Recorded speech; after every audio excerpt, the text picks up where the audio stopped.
Hello friends, ये applied mechanics का lecture है और इसमें पहले मैंने जो 2 वीडियो शेयर किए थे उसमें मैंने आपको कुछ इम्पोर्टेंट क्वेश्चंस बताए थे और वो इम्पोर्टेंट क्वेश्चंस अगर आप तैयार करते हैं तो ये आपके एग्ज़ाम में हेल्पफुल रहेंगे। ठीक है, अब यहाँ पर मैंने उन 2 वीडियो में आपको इम्पोर्टेंट क्वेश्चंस के साथ साथ कुछ सॉल्यूशन भी मैंने आपको बताया था।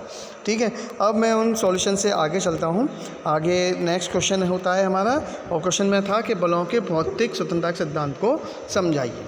ठीक है, तो यहाँ पर बलों के भौतिक स्वतंत्रता के सिद्धांत को समझाने के लिए अब मैं आगे बात करता हूँ। तो ये सिद्धांत क्या कहता है? ये सिद्धांत कह रहा है कि यदि किसी पिंड पर कई सारे बल यानी कि कई सारे बल यानी कि 2 हों 10 हों, जितने भी बल लग रहे हों, वो अगर आपके बल लग रहे हों तो उनमें से प्रत्येक बल यानी कि जो भी बल लग रहा होगा उसका अपना अलग अलग प्रभाव होगा। ठीक है, अब जैसे इसका अगर मैं कोई एक एग्ज़ाम्पल लूँ, यहाँ पर अगर मैं एक एग्ज़ाम्पल लूँ कि जैसे ये आपका 3, 4 और 5 न्यूटन का एक बल यहाँ पर आपके काम कर रहे हैं, और इनका अगर मैं यहाँ पर अगर बात करूँ एक संयुक्त प्रभाव की, यानी कि इनका मैं निकालूँ रिजल्टेंट, तो रिजल्टेंट निकालने के लिए मैं क्या देख रहा हूँ कि एक 3 न्यूटन का ये लगा दिया मैंने, 4 न्यूटन का ये लगा दिया, 5 न्यूटन का ये लगा दिया। ये मैंने कैसे लगाया है भाई? जैसे कि हम जानते हैं कि बल हमारी कैसी राशि है? बल हमारी एक सदिश राशि है, और सदिश राशि को हम सदिश विधि से जोड़ सकते हैं, यानी कि उनका हम योग निकाल सकते हैं। ठीक, तो यहाँ पर जो 3, 4, 5 न्यूटन के ये जो बल लग रहे हैं, इन सभी का हमने योग निकाला। तो योग निकालने के लिए सबसे पहले मैंने 3 न्यूटन का ये वाला बल बनाया, फिर जहाँ पर 3 न्यूटन का फिनिश हो रहा है वहाँ से फिर मैंने 4 न्यूटन का शो किया है, फिर जहाँ पर 4 न्यूटन का फिनिश हो रहा है वहाँ से फिर मैंने 5 न्यूटन का बल लगाया है।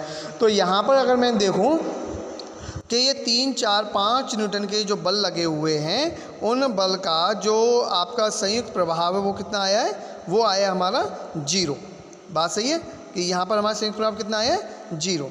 तो और अगर मैं इसमें से सपोज़ कि मैं इसमें से एक बल, कौन सा बल, कोई भी एक बल मान लीजिए, जैसे कि मैं इसमें से ये 5 न्यूटन का ये जो बल है, इसको मैं यहाँ से हटा देता हूँ और इसका मैं रिजल्टेंट निकालता हूँ। इसका रिजल्टेंट क्या आएगा? तो रिजल्टेंट निकालने के लिए मैं क्या करूँगा? सबसे पहले एक 3 न्यूटन की लाइन खींचूँगा, फिर 3 न्यूटन के बाद में एक फिर 4 न्यूटन की लाइन खींचूँगा।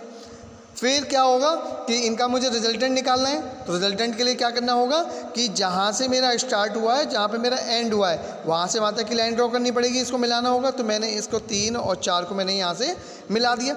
जब मिलाया तो यहाँ पर मैंने देखा कि इसका रिजल्टेंट 0 तो नहीं आया, क्योंकि रिजल्टेंट आता 0 तो वो जहाँ से स्टार्ट होता वहीं पर ख़त्म हो जाता। तो ये रिजल्टेंट आपका 0 तो आया नहीं है। बात सही है कि नहीं? ये आपका रिजल्टेंट 0 नहीं आया। तो ये हमारा क्या रहा कि इसमें अगर हमने 5 न्यूटन का बल हटाया तो रिजल्टेंट हमारा 0 नहीं आया। चलिए, हो सकता है कि 5 न्यूटन का बल हमने हटा दिया तो इस वजह से 0 नहीं आया, हो सकता है कोई और दूसरा बल हटा देने पर हमारा 0 आ जाए। तो चलिए मैं दूसरा बल ले लेता हूँ कि मैं इसमें से एक बल हटा देता हूँ। वो कौन सा? वो मैं हटा देता हूँ 4 न्यूटन का। ठीक है, ये वाला बल मैं हटा देता हूँ इसमें से। अब मैंने इसमें से ये बल हटाया तो अब इसका रिजल्टेंट निकालता हूँ। तो देखिए 3 न्यूटन का तो ये आ गया मेरा बल, इसके बाद 5 न्यूटन का बल, तो 5 न्यूटन का मेरा ये बल आ गया। ठीक है, अब मुझे क्या करना है?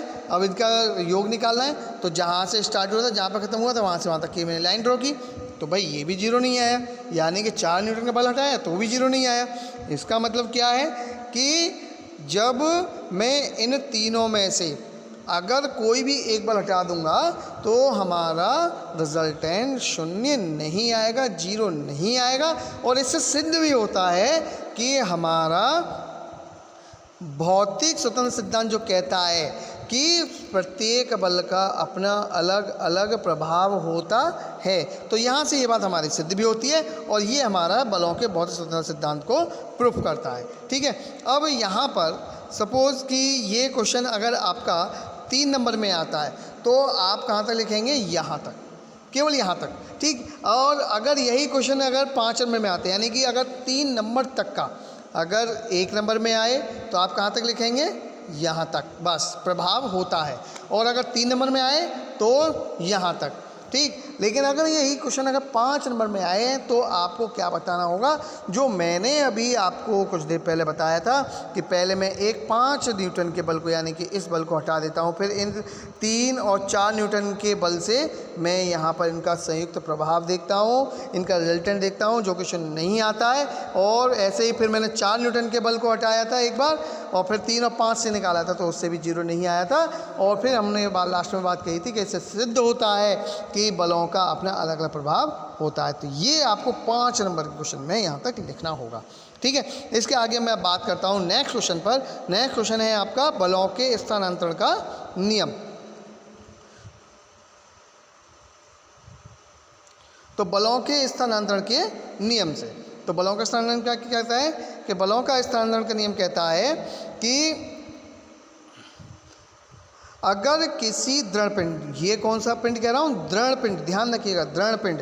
दृढ़ पिंड क्यों कह रहा हूँ, क्योंकि दृढ़ पिंड का एक अपना कहते हैं कि दृढ़ पिंड एक परिभाषा होती है क्या, कि जैसे दृढ़ पिंड कौन सा होता है कि दृढ़ पिंड वो पिंड होता है जिस पर कि अगर मैं कोई बल लगाऊं तो उस बल लगाने पर उसकी शेप एंड साइज यानी आकृति और आकार में कोई परिवर्तन या नेग्लिजिबल नगण्य परिवर्तन होता है, उसे हम दृढ़ पिंड यानी कि रिजिड बॉडी कहते हैं। तो ऐसे ही यहाँ पर जब आप देखेंगे तो इसमें साफ साफ आप लिखेंगे कि इस नियम के अनुसार किसी दृढ़ पिंड पर कार्य कर रहे बल को उसकी क्रिया रेखा के अनुदिश किसी अन्य बिंदु पर स्थानांतरित कर सकते हैं।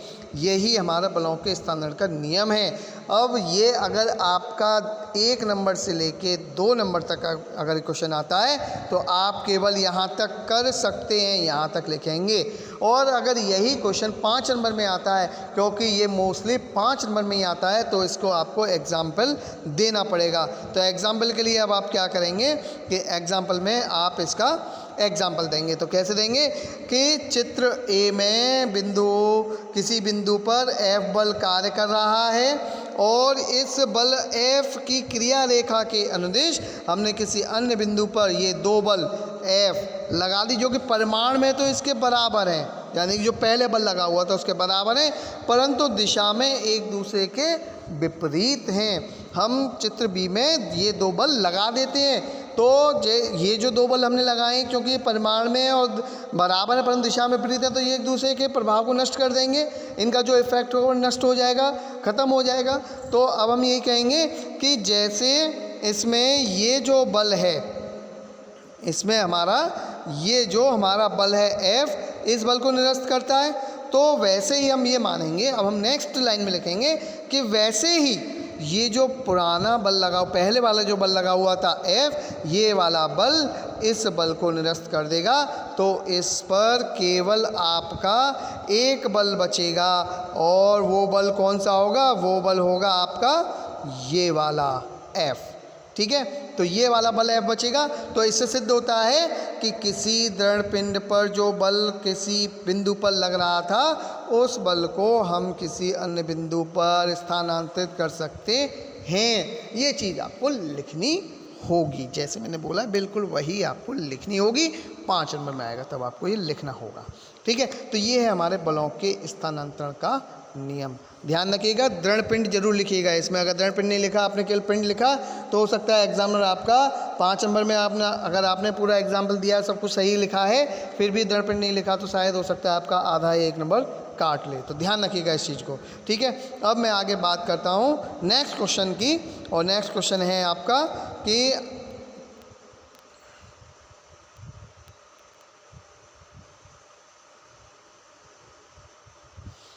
नेक्स्ट क्वेश्चन है बल निकाय। नेक्स्ट क्वेश्चन है बल निकाय से आप क्या समझते हैं, इसका वर्गीकरण कीजिए।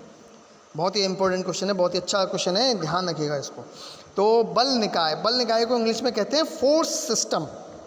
फोर्स सिस्टम तो ये क्या कहता है, ये कहता है कि अगर किसी पिंड पर कई बल कार्य कर रहे हों, तो इन बलों के समूह को बल निकाय कहते हैं। बहुत छोटी डेफिनेशन है, याद रखने वाली है कि अगर कई सारे बल कार्य कर रहे हैं तो बलों के समूह को बल निकाय कहते हैं। अब इनके आगे बात करते हैं वर्गीकरण की। तो यानी कि ये हमारे कितने टाइप के होते हैं।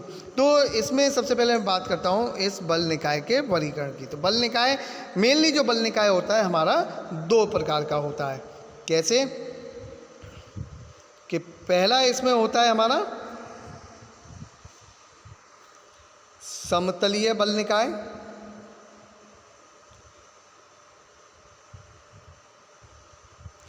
पहला है हमारा कौन सा,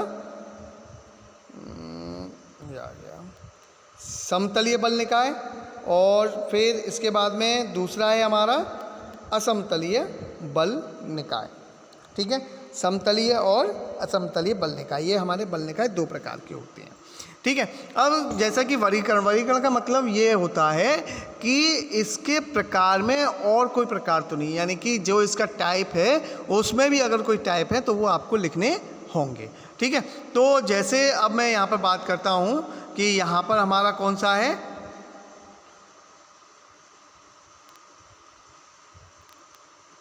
समतलीय बल निकाय।